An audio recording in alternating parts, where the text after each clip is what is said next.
વાહ કાના કાકા વાહ, તમે તો સરકારથી પણ ઉપર નીકળ્યા। તમારી કોઈ વાત સાચી હોય કે ના હોય, એક વાત તો ખરેખર સાચી છે કે તમે રાજકારણી નથી, કોઈ અલગ જ વ્યક્તિ છો। આ વિડીયોમાં આપ જોઈ શકો છો કાંતિભાઈ અમૃતિયા જે આપણા ક્રાંતિકારીઓ છે એટલે કે ભગતસિંહની પ્રતિમા જે છે તેને ફાયરના સાધનોનો ઉપયોગ કરીને તેની સાફ સફાઈ કરી રહ્યા છે।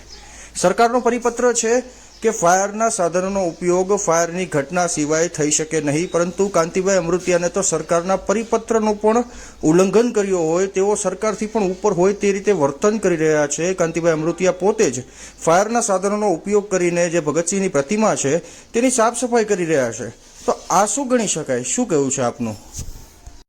સરકારમાંથી પરિપત્ર છે કે ફાયરના બ્રાઉઝર હોય એનો ફાયર સિવાય ઉપયોગ ન કરવો, અત્યારે ફાયરનો ઉપયોગ કરવામાં આવ્યો છે।